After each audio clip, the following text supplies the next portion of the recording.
Good evening, everyone. Thank you so much for joining us this Wednesday evening. Welcome, welcome. I am Tamara Duker-Froyman, and I am a registered dietitian here at New York Gastroenterology Associates. And I'm going to be moderating tonight's session entitled Flexing Fiber to Your Advantage. For those of you who are new to us, New York Gastroenterology Associates is a premier gastroenterology practice. We currently have up to 16 gastroenterologists now and 3 specialized GI dietitians on our staff with locations throughout Manhattan and Brooklyn. We offer a wide variety of preventive, diagnostic, and therapeutic services for a wide variety of GI conditions. And we're unique for our integrated approach where gastroenterologists and nutritionists like myself and Susie work closely in the care of our patients. Tonight's session is one of a monthly webinar series that we've been doing with various presenters who are providers here at New York Gastro Associates on lots of different topics. We've had Dr. Asher Kornbluth present to us on the COVID vaccine for people with inflammatory bowel disease. We've had Dr. Laura Fredo give us a great talk about IBS. Last month was Dr. Yevgenia Pashinsky, who gave an amazing talk about constipation. And earlier this year, I also gave a talk on the gut microbiome. All of these previous webinars are available on our practice's website. But tonight I have the distinct pleasure of introducing my friend and colleague, Suzanne Finkel, who is the newest member of the growing dietitian team here at New York Gastroenterology Associates. Susie is a registered dietitian and a New York State certified dietitian nutritionist who holds her master's of science degree in nutrition from Teachers College at Columbia University.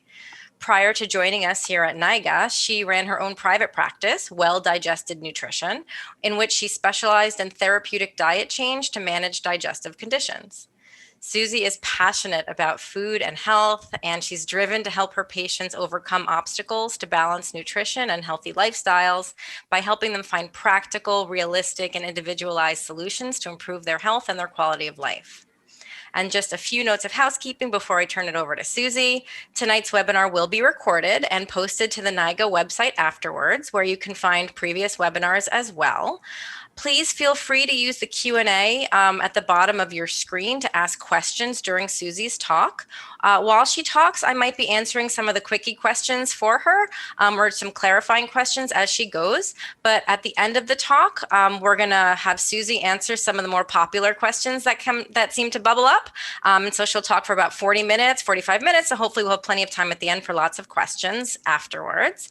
And without further ado, I'm going to turn it over to Susie Finkel. Take it away, Susie. Thanks, Tamara.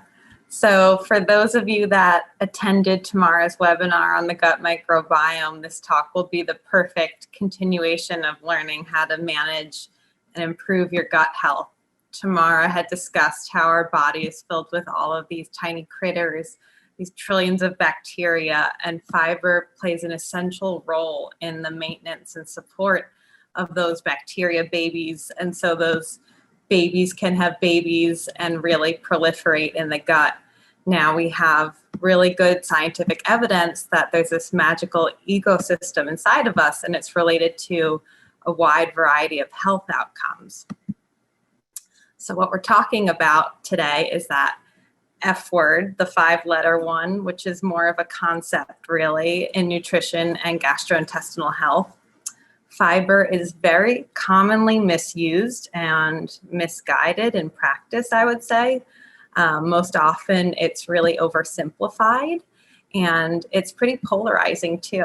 Many patients are terribly afraid of fiber or are consuming a whole lot of it without any specific direction. I know I've seen many patients that tell me they went to a gastroenterologist somewhere that's not New York Gastro, and they were given a GI diagnosis, and then they were sent out the door with a blanket recommendation to just eat more fiber, and that was kind of it with no other instructions. So I would say that's not the standard protocol at New York Gastro, but I know a lot of patients experience this before arriving to the team here.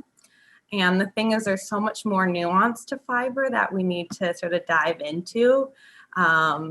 Besides just saying something like get more fiber in. So most providers probably aren't wrong by saying that fiber is really good for people. And neither are products that market the importance of fiber in general, but fiber really needs to be individualized to what a person can comfortably tolerate. And I'm going to say that many times tonight. There's a lot of personalization that happens there. So let's just dive into it. We'll set the record straight tonight, talking about the basics of fiber, including the types and properties, and how you can leverage fiber in your diet to better manage symptoms and positive health outcomes. So let's first go over some of the basics, all right? What exactly is fiber? As a general rule, fiber is something found exclusively in plant foods. So if it's grown from the earth, it contains some degree of fiber in its unprocessed form. Fiber is actually indigestible by humans, and it comes out of our bodies in our stool. So the ultimate destination of the fiber is really and ideally the toilet. It's not meant to stick around for too long inside of us. So the ideal is kind of fiber in, fiber out. And fiber is actually a type of carbohydrate as well, which is interesting to think about, because when we talk about carbohydrates, we usually think of something that's sort of energizing, right? That turns into glucose or sugar in the body, but this isn't really that type of carbohydrate. Fiber doesn't fully digest in the body because humans lack the digestive enzyme that's needed to break apart the bonds that would allow us to glean lots of energy from it in the small intestine. So fiber has these kinds of this kind of calories that are held hostage inside of it, basically. They're like trapped in there. And it's really mainly a bulk that moves through our digestive tract. Interestingly, by the time it reaches the colon, so all the way at the bottom of the digestive tract, our gut bacteria can ferment certain types of fibers and produce something called short-chain fatty acids, which offer many health benefits. I'll mention that later again. And so with this fermentation process, we also generate a small amount of energy for our body. But I would say that's not really the primary function of fiber for us. What we do get from fiber is arguably more important than that small amount of energy, and it includes disease prevention and supporting various bodily functions. So it's pretty amazing how those benefits ultimately arise from bacterial fermentation of fiber in the colon. And I'll come back to that in a bit as well. So what foods contain fiber? A lot of us know it to be fruits and vegetables, and then there's also whole grains and legumes, such as beans and chickpeas and lentils, and nuts and seeds. So all parts of fruits and vegetables contain fiber, from the flower to the root to the stalk. And in whole grains, the fiber is actually in the outer shell. It's something called the bran. So if we look at something like white rice or white flour, these are foods that have been processed to remove the fiber. So they have none of that bran. While brown rice or whole wheat, for example, has the bran left on, so they're more fibrous. With legumes, the skins and flesh are packed with fiber. So that's like the beans and the chickpeas. They're one of the most fibrous plant foods, actually.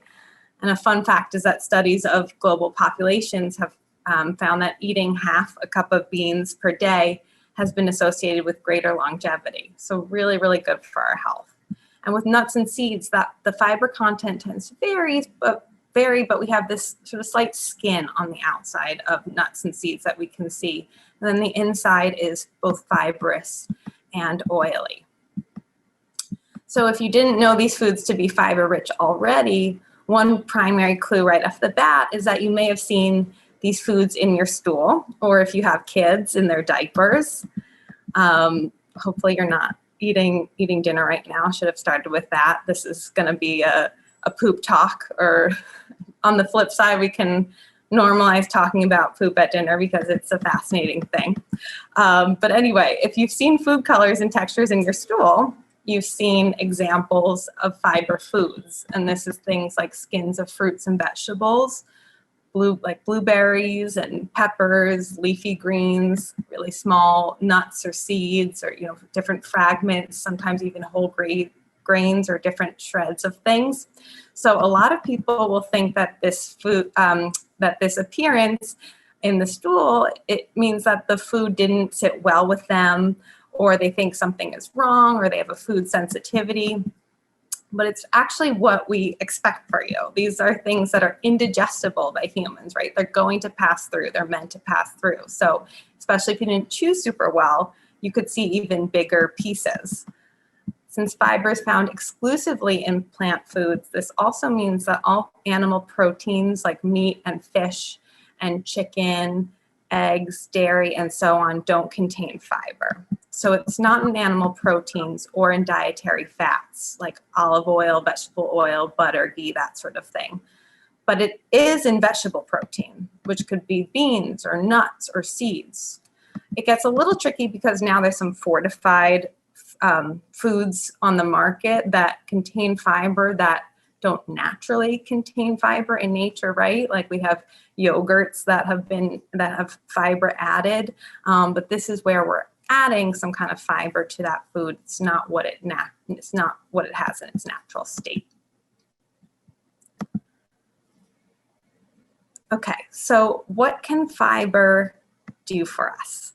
This is where we have some really wonderful research to point us to the multifaceted role that fiber can play in our health, and definitely many more benefits to emerge in future studies. So first, one of the most tangible benefits is fiber's ability to keep us regular, meaning to help us poop. So adequate fiber in the right forms and in tolerable forms, tailored to the individual, is going to help guard against both constipation and diarrhea and help to keep you on a consistent pooping schedule. So I'll talk more about how it does that in a bit. But what we also know is that people who eat high fiber diets have been shown to be less likely to develop heart disease or type 2 diabetes. And in those with type 2 diabetes, blood sugar control can really be optimized with fiber-rich food choices. The same is true with various biomarkers for heart disease risk, including cholesterol, which can be lowered with the help of fiber-rich foods. Fiber has also been shown to have a protective benefit against cancer, including GI cancers such as esophageal, colon, and stomach, as well as diverticular disease like diverticulosis and diverticulitis. And this kind of umbrella, super important benefit that we're learning exponentially more about these days through clinical research is that fiber nourishes the gut microbiome. So it feeds our intestinal bacteria. It's literally the food for the bacteria in our guts. We have all these different types of microbes living inside of us, and different strains prefer different types of fibers found in our plant foods. And what we know now is that the diversity of this gut microbiome plays a role in both digestive and non-digestive health outcomes. So these beneficial bacteria manufacture vitamins like vitamin K and B vitamins, and they help to protect us from foodborne pathogens and stimulate the production of immune cells that increase your resistance to other infections. So they have an anti-inflammatory role and help to also manufacture something called those short-chain fatty acids, which are essential building blocks of the gut mucosa. So there's something to be said about getting fiber from food sources in particular. We do have a lot of fiber supplements on the market, and I'm going to talk more about them. But in studies of individuals getting their fiber from supplements alone, we know that the health outcomes aren't as strong as when that fiber is consumed in a whole food context. So fiber supplements can be really helpful as a symptom management tool, but not necessarily for that microbial growth. And I'll come back to that in a bit. So this is not updating for me. Let's see. So understanding the nuances of different types of fiber can help you achieve optimal health and manage symptoms. Different types of fiber can be utilized as part of the treatment plan for many digestive conditions like diarrhea and constipation, irritable bowel syndrome, and inflammatory bowel disease. But fiber is not a one-size-fits-all recommendation, so you'll hear this theme throughout. Just adding fiber willy-nilly can really compound bowel problems, and it can worsen a whole bunch of symptoms. It can worsen a flare-up of inflammatory bowel disease or the discomfort of pelvic floor dysfunction or gastroparesis. So we don't really want people going on these blind fiber crusades. But this doesn't mean that fiber should be excluded from your diet. If you have these conditions, we actually want to selectively leverage certain types of fiber and forms of the fiber to improve your situation. We'll get into some general recommendations for different scenarios, but first let's learn a little bit more about the properties of fiber as well. So one of the most important things to understand here is that not all fiber is created equal. Right? As I mentioned before, that's one of the problems with someone giving the simplified recommendation of eat more fiber, because there are two main types of fiber in food and they have different functions. So it's soluble and insoluble. They have different effects on our digestive system. The key difference between them is basically how they dissolve in water, which pertains to how they behave in our bodies. Soluble fiber, you can see on the left here, dissolves in water and forms a gel-like substance that creates a soft, well-formed shape to your stool. It helps to create the iconic sausage shape, I would say, of poop, and consolidates lots of little particles of fiber and water and bacteria all together. I often call it gut jello. Tamara calls it poo glue, which I think is a bit more accurate for its function, but whatever you want to call it. Soluble fiber is found in the flesh of lots of fruits and vegetables and whole grains, such as the flesh of sweet potato and apples, as well as oats, which are pictured here. Oats are really the perfect example because you can kind of picture how they absorb water when they cook and particularly have this gel-like texture once they're cooled. So insoluble fiber, on the other hand, does not have this water holding quality, meaning its job is really to add the roughage in the stool. It adds volume and mass and is often what we see in the toilet, honestly. Its job is really to be more of an aggressor on the colon walls, kind of like a street sweeper, if you will. We see this kind of fiber in skins and outer layers of a lot of plant foods, for example, the skin of the sweet potato or of the apple, or in lettuces or kale or other leafy greens. So most plant foods will contain a mix of both types of fiber, like an apple or a potato, which has the insoluble skin and then the soluble flesh inside. And this is really great for most people because we want a balance of both types of fiber. That's the goal. We want to have the stimulating bulk, consolidated mass, and smooth, easy to pass texture of our bowel movements. However, depending on your digestive health situation and diagnosis, we're likely going to get much more specific or targeted with that fiber balance for you. So a really important concept to understand about fiber as well is with soluble and insoluble fiber, they regulate bowel transit time differently. So fiber can dramatically affect the speed at which the contents of the colon are going to empty. This is a key impact of fiber that we love to be able to manipulate to help improve symptoms for our patients with various conditions. Because soluble fiber has that thick, gooey, viscous quality, it slows down transit time in the gut, which is a wonderful thing for people prone to diarrhea and urgent bowel movements or too many bowel movements in the day. Right? It helps to consolidate the food and waste in your gut and absorb water to create a smooth log type mass. On the flip side, insoluble fiber doesn't gel with water. So its bulky property speeds up transit time in the colon, and it can stimulate emptying of food and waste. That's a great thing for general bowel regularity, but also can be really helpful for those prone to constipation or who have a known slow transit time.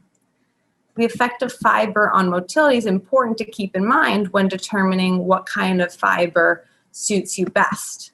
Soluble fiber-rich foods are typically the most tolerated plant foods when it comes to intestinal sensitivity, bloating, and digestive discomfort because they don't take up as much volume in the stomach. They're softer and moister than insoluble fibers and typically a little bit less aggressive in the colon. However, insoluble fiber with modified textures in something like maybe a soup or a smoothie versus a really large salad can often be well tolerated as well. So it's not necessarily that you have to eliminate different forms, but we also want to consider textures.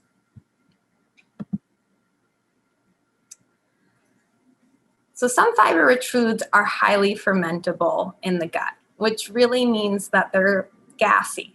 The bacteria in our guts feed on certain foods and can produce lots of gas as a byproduct, as well as draw water into the colon, thereby having a laxative effect. So these types of foods have been categorized under an umbrella acronym called Fodmaps, which some of you may have heard of before. It stands for 4 distinct categories of carbohydrate-containing foods. So the F just stands for fermentable. And then there's oligosaccharides, disaccharides, monosaccharides, and polyols. And these can be thought of as kind of fast food for the colon because they're really readily fermented and therefore have lots of gas-forming potential. So low-fat FODMAP diets, a diet pattern that kind of reduces or eliminates the really high FODMAP foods, can be fantastic therapy for folks with IBS or untreated SIBO, but we don't want that to be a really long-term diet. We want to make sure you're not avoiding some of these really healthy fibers or restricting healthy food for bacteria long-term. It's really meant more as a short-term diet to identify some of your food triggers and help improve symptoms. So for fiber-rich foods, we can use that known FODMAP content, which is actually measured and studied in foods, to understand which foods will be most likely to create more gas in the gut. The foods designated as high FODMAP are those that have large amounts of one or more of these categories of gas-promoting carbohydrates. These include foods like apples and Jerusalem artichokes or sunchokes, which we know to be very, very gassy, Brussels sprouts, broccoli, beans, garlic, and onion, foods many of us really know to make us farty. And low FODMAP foods are ones that don't contain these readily fermentable carbohydrates. They're the least likely to cause gas and bloating. And we typically love these foods as staples for people prone to bloating and excessive gas and diarrhea. These can be foods like oranges or zucchini and carrots and tomatoes. They're much less likely to cause gas and or have a laxative effect in the gut. But let it be known that high FODMAP foods are not necessarily something to be avoided, right? The gas they produce is certainly not a bad thing, and we very much want to feed all of our microbes whose favorite foods are high FODMAP. However, certainly individuals may be less tolerant to larger quantities of these foods or some specific subtypes depending on your condition, and that's something we want to be able to work with patients on. So there's a lot of buzz about probiotics. I'm sure we'll get some questions about them tonight. And we're increasingly turning our attention to prebiotic foods. So if you're unfamiliar with prebiotic foods, they're plant-derived fibers that resist digestion in the intestinal tract. And these fibers are highly fermentable by beneficial species of bacteria in our colon, meaning that certain bacteria absolutely love eating those fibers and can proliferate with their presence. So prebiotic foods aren't just any fiber-rich foods, though. They have to specifically feed certain bacterial strains that are tied to health benefits, which is primarily the bifidobacteria and lactobacilli. These bacterial strains live in the colon and produce something called short-chain fatty acids, which I mentioned before, and those play an important role in our health. They help to protect the mucosal barrier in the gut and slightly decrease the pH in the colon, which may help to reduce colon cancer risk, among multiple other benefits. These foods are typically in the oligosaccharide family of FODMAPs. They include things like inulin and chicory root and Jerusalem artichoke, sunchokes, as I mentioned, onions and beans, among many others. as well as certain starches known as resistant starches, which can be in something like green bananas and raw oats. We also get a prebiotic benefit from starches that are cooked and cooled, such as cooked and cooled sweet potatoes or white potatoes. So something like a cold potato salad or even cold sweet potato pie would offer that benefit. The thing is, individuals with IBS may be very sensitive to prebiotic foods that are in the high FODMAP categories, like inulin or Jerusalem artichoke, which are extremely healthy for the gut microbiome, but also have some of the highest gas-forming potential. So they may not necessarily be the right choices for you, and that's something where we might look at cooked and cooled starches to be better tolerated. So what type of fiber might be right for you? I'm going to talk through some general recommendations for some scenarios that we see quite often.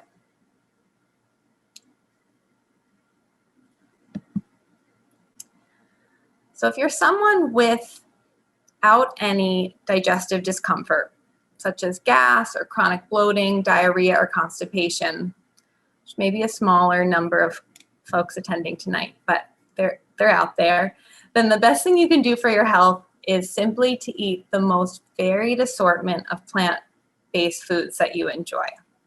Really eat the rainbow of fruits and vegetables, right? Nuts and seeds, whole grains, and beans. This is the absolute best way to care for your gut microbiome and ensure that all of those trillions of bacteria are able to thrive with the various fibers that they like to chow down on. This includes not just checking off categories of foods like fruits and vegetables, but also thinking about the form and textures of the foods, which have different implications for fiber types. For example, include vegetables with and without stalks, dried and fresh fruits, whole nuts, and nut butters as tolerated. This will provide different substrates in the gut for your bacteria to feed on. So most of us really become creatures of habit when it comes to food choices. We're always buying the same fruits and vegetables at the store, kind of being on autopilot.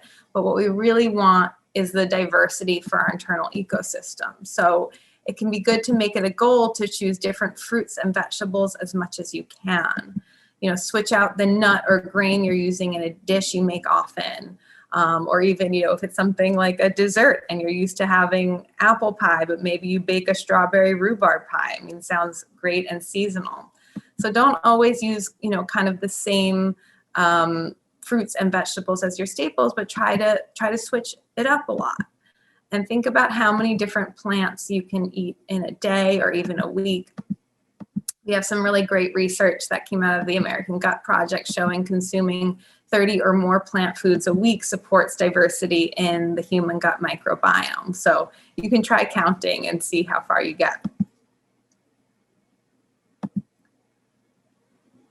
So if you're prone to diarrhea, then we want to talk about the types of fiber that might be right for you.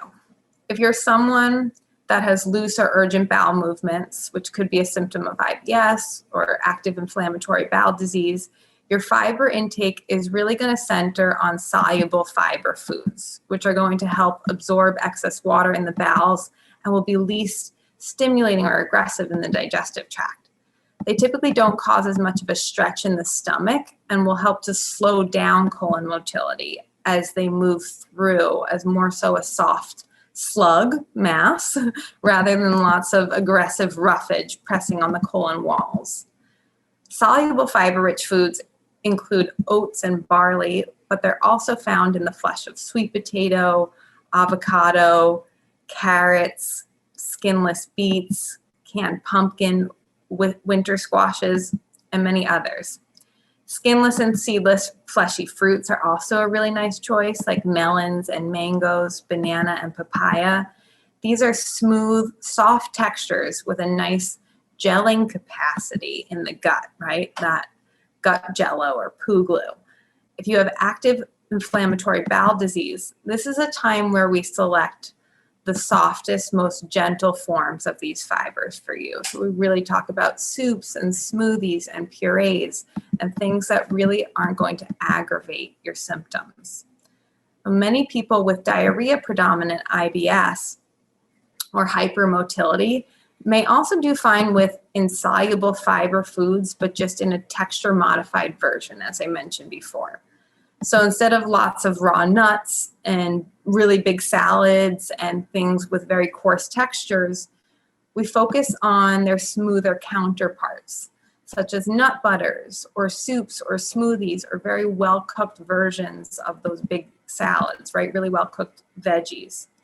These soft textures and purees and well-cooked things will be less likely to trigger something called the gastrocolic reflex, which can send an emptying wave to the colon because they'll take up less space in the stomach, which is really going to make them more comfortable for you.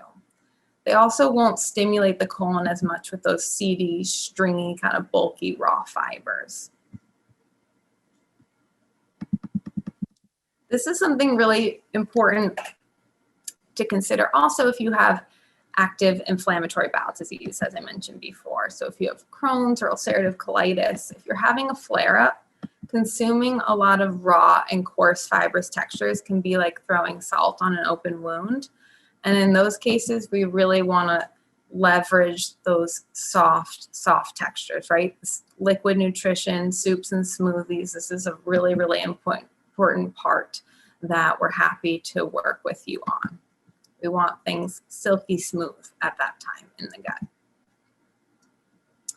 Now on the other end, if you're someone who's prone to constipation or slow transit, then your fiber plan can look substantially different than that.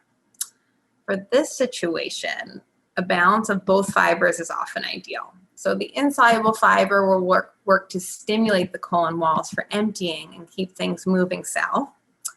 Insoluble fiber foods would be like leafy greens and salads, foods with skins like berries and grape tomatoes, seeds and nuts, whole wheat, and even popcorn can be nice choices. At the same time, a diet of only insoluble fiber would likely produce lots of small or stringy pieces of poop rather than something consolidated.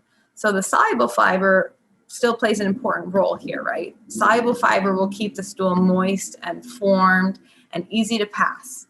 So if you have slow transit constipation, too much insoluble fiber without enough soluble fiber often results in little hard balls that can be dried out. This can be a risk factor for diverticulitis as well. If you're suffering from backed up bloating, if you add a lot of bulky fiber, this will not be very beneficial, right? This can really contribute to a high stool burden and make matters worse. So with fiber, we will get some gas as a byproduct as the bacteria do their feasting. So first, let it be known that gas in general is a good thing, right? It's a sign that the bacteria are being nourished. But excess gas can be extremely uncomfortable, as many of us know, and can be minimized by reducing the fermentation potential of foods in our diet, meaning choosing lower Fodmap foods that I mentioned before, which contain less of those readily fermentable carbohydrates, the fast food. So low FODMAP foods can still contain plenty of fiber, and they include fruits like citrus fruits and melons, wheat-free grains like oats and quinoa and brown rice, and a variety of seeds and nuts. So if you have irritable bowel syndrome or have been diagnosed with small intestinal bacterial overgrowth, these foods may be more comfortable fiber choices for you. But if beans or cruciferous vegetables are your absolute favorite foods, or you're paying close attention to this webinar and you know it's excellent to have a variety, then adding a supplemental enzyme called alpha-galactosidase, also known as BINO or Beanzyme, can really help reduce kind of the gassiness of some of these high FODMAP choices containing galacto-oligosaccharides. So sometimes there are supplemental enzymes that can help with that gas byproduct. Similarly, if you're suffering from backed up bloating, meaning that you're full of stool, some soft textured preparations of these low FODMAP fiber foods can be ideal to avoid adding to that high stool burden. So now if your problems are more upstream in the digestive tract, meaning you have GERD, symptoms of acid reflux, indigestion, or a diagnosis such as gastroparesis or abdominophrenic dyssynergia or functional dyspepsia, fiber can still absolutely be your friend, but you'll want to focus more on the textures and preparations of fiber-rich foods rather than the distinction between soluble or insoluble or low FODMAP or high FODMAP. So the key here is to focus on foods that have been pre-digested in some capacity for us, right? Meaning they're perhaps very well cooked, or they're blended or pureed or mashed or otherwise pretty soft and easy on the digestive tract. We want some external breaking down of those foods. Some examples, there we go. What did I do? Some examples would be some soups, smoothies, nut butters, things that will not be as bulky and much easier to break down. So instead of something like, let's say, a trail mix, you're choosing a soft snack bar, or instead of the raw salad, you're choosing the soup or a smoothie or really well-cooked, softer vegetables to make that much more comfortable for you. We want to puree really those tough fibers like beans and the big leafy greens to require less time and less stomach acid to be able to digest them. And a complementary adjustment that we often recommend with sort of a gentle fiber pattern is to space out your meals, to eat 4 to 5 smaller meals throughout the day instead of 2 to 3 large meals. So you can still eat a good amount of fiber and food generally over the course of the day, but you're not overtaxing your digestive system by eating all of that fiber, all of that volume at once. This is one of the most common fiber therapies we prescribe because it's the most effective in reducing bloating, in promoting speedier stomach emptying, and passing through the intestines with ease. So this type of fiber intake is also typically helpful for folks with a history of intestinal obstruction or strictures because we're working to reduce the particle size of fiber-rich foods and making them small and soft. So you can still eat fiber. It's really just about the form and the texture in your diet. So let's answer some commonly asked questions. So this is a very common one, is how much fiber am I supposed to eat? I know folks always want to know exact numbers, and it's not always so straightforward when it comes to most nutritional recommendations that are based around whole foods. And this is particularly true in the case of fiber as well, because each person's tolerance to fiber and the types of fiber that are going to be the best for them are going to vary, right? But just to give you some context, because we do have pretty good evidence with large-scale studies of the average amounts of fiber that are beneficial for most Americans. And this guideline is about 14 grams of dietary fiber for every 1,000 calories consumed in a day. So the USDA guideline stands at about 25 to 38 grams per day. And then you can contrast this with the fact that the average American intake is only about 11 to 15 grams per day. However, I'll say in practice, I really don't use these numbers because on an individual basis, you might need much more or much less than this, depending on your unique digestive situation and what's going on with you. The goal here, and I know I'm saying it multiple times, but it's really for you to be able to eat the most fiber-rich diet that you can comfortably tolerate. So we're looking for that highest common denominator between fiber-rich foods and digestive comfort, right? So Tamara, let's say, may eat 45 grams of fiber in a day and her bacteria are fed and happy and she's not running to the bathroom during patient sessions. But that same amount of fiber could cause explosive diarrhea for me, particularly if it's not the right type for my digestive digestive situation. So we really want to individualize it depending on what your symptoms are and what's going on with you. Is it possible to get too much fiber? Yes, absolutely. Too much fiber in general and of certain types in particular can contribute to bloating and gas. And so for people with extremely slow digestive motility or pelvic floor dysfunction, eating more fiber than your body is able to pass can be more constipating or add to discomfort if you're not able to evacuate normally as it is, right? It's really like adding more cars to a traffic jam. People prone to rapid digestive transit can also experience diarrhea from too much fiber, especially the insoluble fiber type. So you do want to caution and make sure that you're not overdoing it, and also that you're not ramping up your fiber too quickly, right? If you get excited after this webinar tomorrow, it's not a time to just eat all the fiber at once, right? You really want to adjust your ecosystem to it and let your body have some time to adjust and really make sure that you're able to have a consistent bowel regimen before just dumping tons of fiber into your body. So I mentioned this before, but what does it mean when I see recognizable fiber in my stool? That's a question we definitely get from time to time, and it really just means you're human, right? So seeing the indigestible particles in your poop is totally normal. 30% of stool solid mass is actually comprised of indigestible food residue. So depending on how well or not you chew, you may see some different colors and textures, and nothing to worry about. That is totally normal. We also want to talk about diversity of fiber and foods. So habitual eating is really common. And so we definitely get asked a lot, is it okay to eat the same exact foods every day if you're meeting your fiber needs? And it's really in our nature to fall into those habits, those food routines, to be able to streamline our feeding and our food shopping.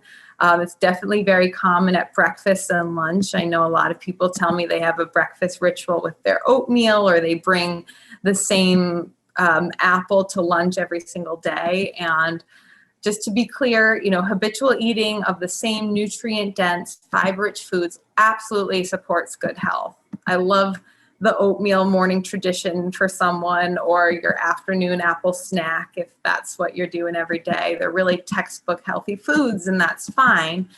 But a strong case can really be made for consuming diverse types of fiber and making an effort to switch it up as much as we can. This is because the different types of fiber nourish different species of bacteria in our gut microbiome. And so this promotes a more diverse ecosystem of microorganisms.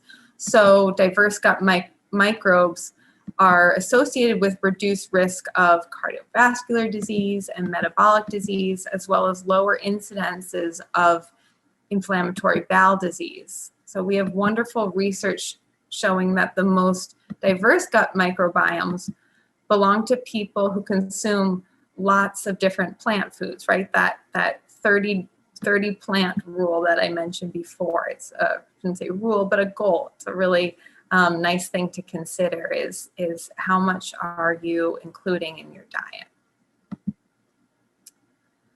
All right, so I know I'm going to have lots of questions about this, but what about the supplements, right? Fiber supplements are something we talk about quite a bit, and we do use them. There's a time and a place for them, and they're really best to treat irregular or problematic bathroom patterns when diet alone is ineffective. So we're typically going to look at your diet first and see what we can do with food, but we do use these relatively often in our practice, and there's something to be considered more of as a symptom management tool rather than something that enhances the gut microbiota, at least directly. So if you have non-inflammatory diarrhea, urgency, or alternating diarrhea with constipation or hyperactive bowels, then we're usually recommending soluble and bulking fibers. Those are usually the best route for the fiber supplements.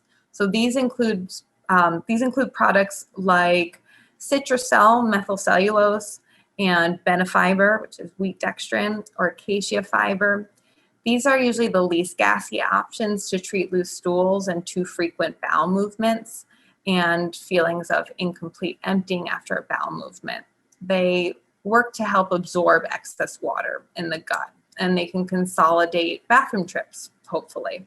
So they're typically worth a try for those scenarios. Bulking agents like psyllium, which is really a blend of the two fibers, or FiberCon, which we recommend a lot, can also be a great option for bad cases of diarrhea or fast transit following bowel resections.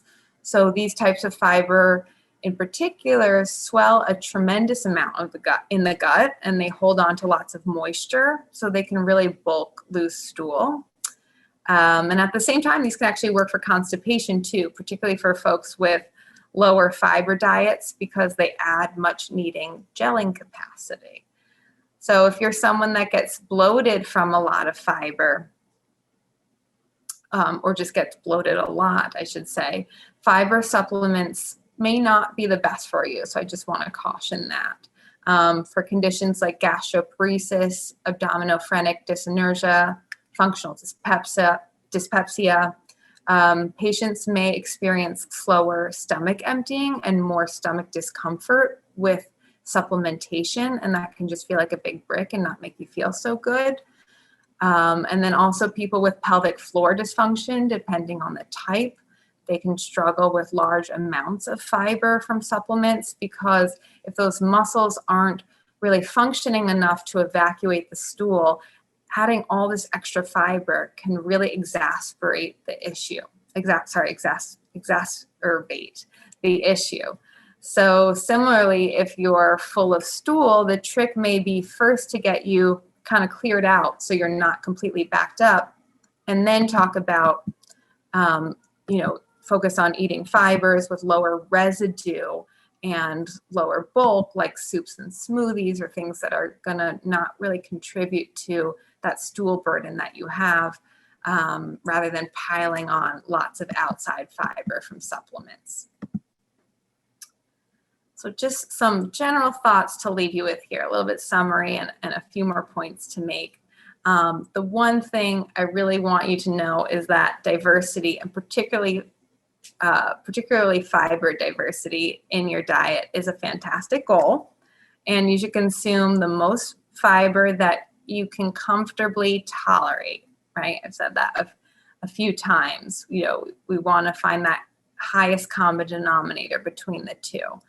If you don't have multiple types of fiber in your diet, or you're generally on a low fiber diet and are realizing you should add some fiber this evening, a slow introduction of fiber is really important too, so you can ramp up your tolerance and allow your gut microbiome to adjust. You don't want to sling on fiber pills and salads and all the beans and nuts and fiber gummy bears and Fiber One bars and all that stuff all at once, which I do see in patients quite a bit. That can be really uncomfortable and can end up causing you to have negative associations with fiber-rich carbs. So start in the shallow end, move to the deep end, and then also be drinking adequate water as you increase your fiber take. Water is going to help the fiber to function really well. And as you're consuming fiber, it's not just about the diversity of fiber foods, but also the physical properties of the fiber that can sort of make or break your tolerability depending on your GI status. So different conditions and symptoms will benefit from different forms of fibers, different textures. And the goal is really to find a form that is comfortable, practical, and also delicious for you to have on an ongoing basis. One of us, Tamara or myself or Shira, another dietitian on our team, can work with you to figure out what fiber is best for you.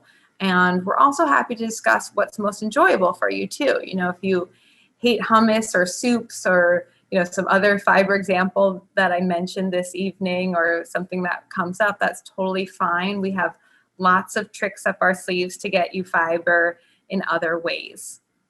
But I also want to make another side point here to be very skeptical of fad diets, right? Such as A lot of the keto diet protocols that restrict fiber-rich plant-based foods like beans and whole grains and fruits.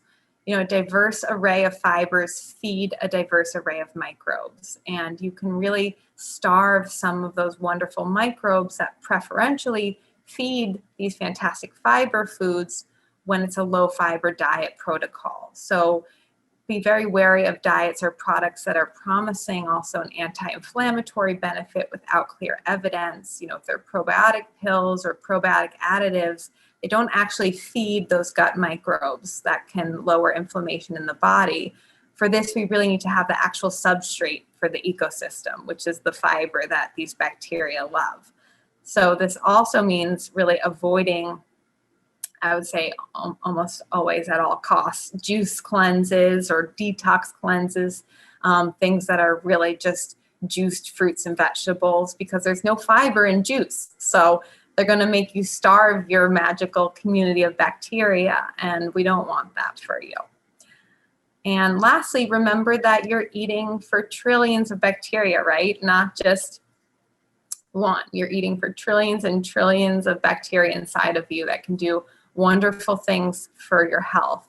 So next time you sit down for a meal, think about what all of you and your tiny little critter babies would want to eat. So let's take some questions. Excellent, Susie. That was so good. It was so packed with information, and you have a ton of questions, and I was trying so hard to keep up with some of them because you have so many, but we'll try to get to as many as possible. So we had a couple of questions around gluten-free diets. And so one of them was around how does a gluten-free diet impact fiber? And one is, is gluten-free a constipation remedy? I think that's kind of a similar question. So tell us about gluten-free diets and how they work with the fiber conversation.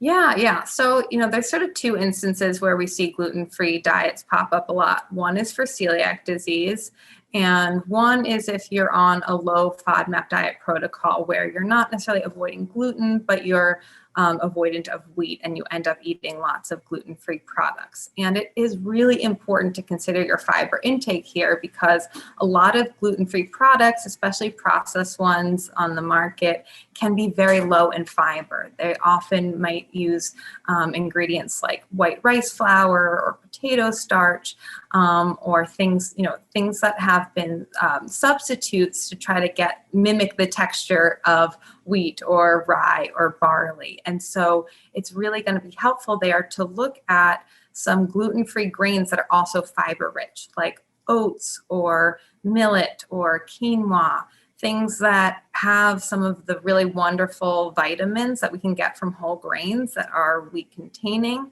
but still being able to avoid wheat products. And I would say it's not necessarily a remedy for constipation. Sometimes low FODMAP diets can help to regulate your bowel patterns, but just removing gluten without a clear diagnosis, such as celiac disease, is not a recommendation. Whole grains that include wheat, rye, or barley can absolutely be part of a healthy diet and bowel regularity.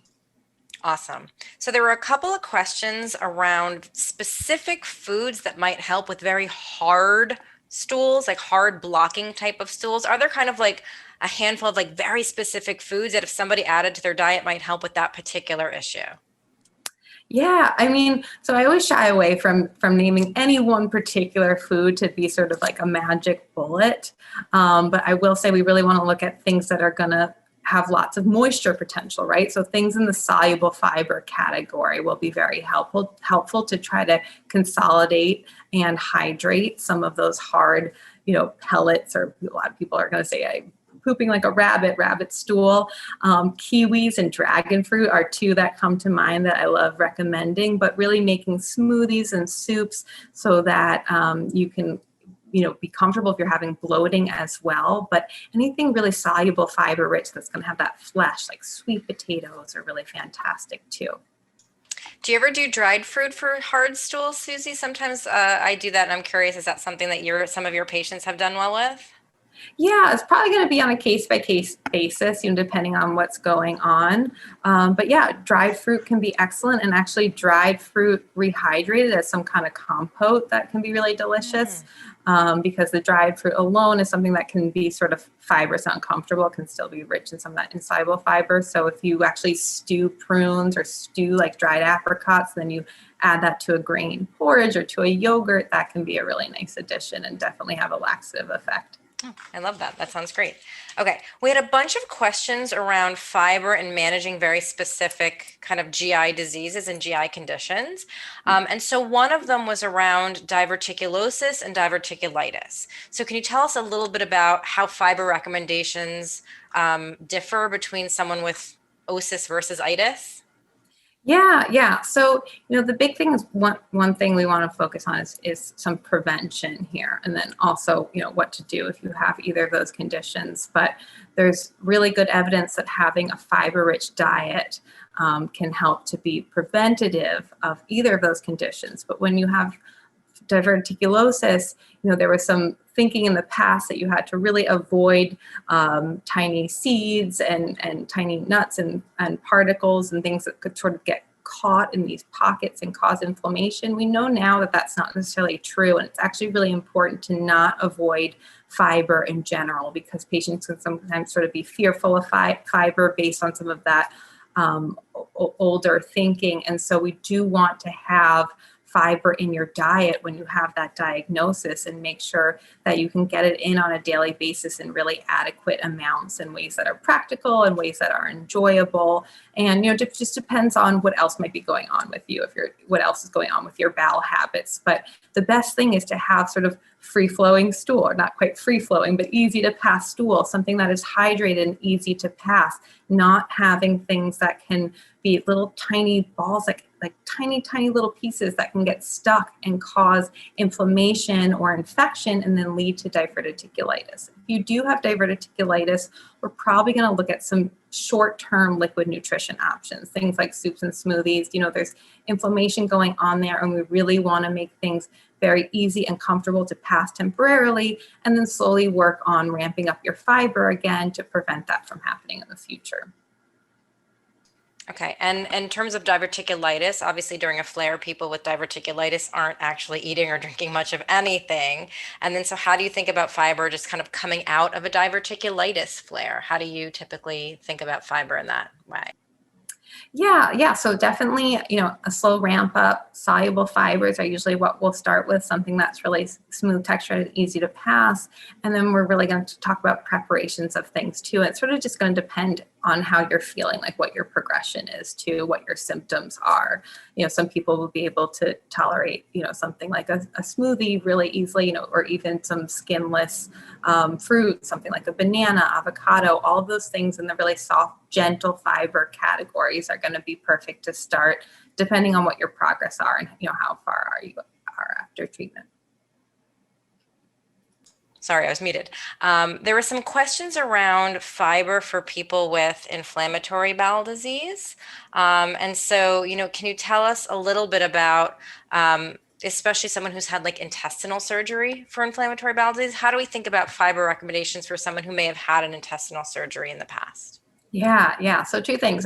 Gentle, right? We're really looking at very gentle forms of fiber that are really almost exclusively going to be in the soluble fiber category. So those are things that we can also puree and find really easy textures of. So skinless fruits and vegetables. And it's, not the most extensive list of fruits and vegetables that we're looking for you to have at that time, but we really want to make sure that you can still have fiber in your diet. This is really important, right? We want to be able to have, a healthy microbial ecosystem even during that time, because that's really going to help with remission or inducing remission potentially. So having soups and smoothies and things without any skins, without any seeds, without any of these really fibrous whole grains. We're looking at things that are pureed, instead of a steel cut oatmeal, you're having instant oats. That's kind of like the most fibers you would want to do. And then you're also making sure that there's, lots of liquid nutrition options. And then we're also looking at the particle size. If you've had intestinal surgery, that things can really pass through very, very easily, so that if you are having something like, some sweet potato, that we're making it, just mashing it up a little bit so it's really soft and you're chewing super well and hydrating really well at the same time. Awesome. Staying on the same theme of using fiber to manage medical conditions, we had a questions about fatty liver disease. Can you tell us anything about fiber recommendations for people with non-alcoholic fatty liver disease? Yeah, fiber therapy is a great component of diets for non-alcoholic fatty liver disease. And this is really where you're focused on sort of the quality of your carbohydrate intake and really choosing fiber-rich carbs. We have wonderful research showing positive outcomes for this. So when you're choosing things like starches and grains and breads and cereals and things, you're choosing the more fiber-rich options. So instead of white flours and sort of processed grains, you're choosing things like whole wheat and oats and oatmeal and farro and barley. Also things that are very fiber-rich that also are complex carbohydrates, as vegetables, sweet potatoes, or I don't know why yuca just came to mind for anyone that eats yuca up there, but it's one of my favorites. So, starchy veggies are a really nice way to have a filling carbohydrate, and sort of avoiding some of these simple carbohydrates, the ones that have really been stripped of the fiber. So like a brown versus white rice is sort of a classic example, but really adding in things like beans too. Beans are so fibrous and still offer this really filling, delicious carbohydrate option. Great. And then somebody had a question. If you want to lose weight, does fiber help or not? Yes, I mean, so we do have research, absolutely, that fiber is helpful for weight loss. It's very helpful for satiety. It's filling. Sort of depends on what else, what the context of that weight loss goal is. But yes, that is what our evidence shows, that fiber is helpful for weight loss. Great. Sorry, I just have a lot more questions coming in, so give me a second. So there were a bunch of questions around probiotics, which I know that this is a fiber talk, not a probiotic talk, but we had at least 3 questions about, do we recommend probiotics? Should we avoid probiotics? So people want to know, Susie, so please tell us what we think about probiotics. Yeah, I mean, I'll speak for myself, and I think this is true for you, Tamara, and actually a lot of practitioners at NYGA. Probiotics aren't recommended too often, just based on lack of clinical evidence for them. There's so many products out there that they're so unregulated, so you don't know exactly what you're getting, and they also haven't been tied to specific benefits. And so what happens is, when we're just sort of adding bacteria to our system, there's no clear sort of colonization result, right? Those bacteria don't necessarily thrive, they're just kind of passing through. And so what we really want to do is to support the beneficial bacteria that we already have, or that we're trying to kind of grow back. And that's where we're adding things like fiber, and we have that in fruits and vegetables and whole grains and nuts and seeds and all the things that I mentioned to really feed those critters. There's a few specific, types of conditions where we have a couple probiotics on the market that can be helpful, but generally not really the best tool for us right now. Okay, and I'm going to ask one last question, but before I do, I'll just make a little housekeeping announcement, because there was a few people who are having some issues with sound, which I think might have been on an individual user's end, because it was very clear for me hearing. So anyone who had an issue with the sound at any point in this in this webinar, the recording with slides will be posted to our website within a couple of days, and the sound should be perfect. So if you missed anything or it wasn't really clear, you can come back and watch it again through our website, and all the slides will be posted there as well. Okay, and then so the last question, Susie, comes from somebody who has IBSD, or diarrhea predominant IBS, who says that no matter what they do with adding some fruits and sweet potatoes, they feel like they're just not getting enough fiber. Is that something that they should be concerned about?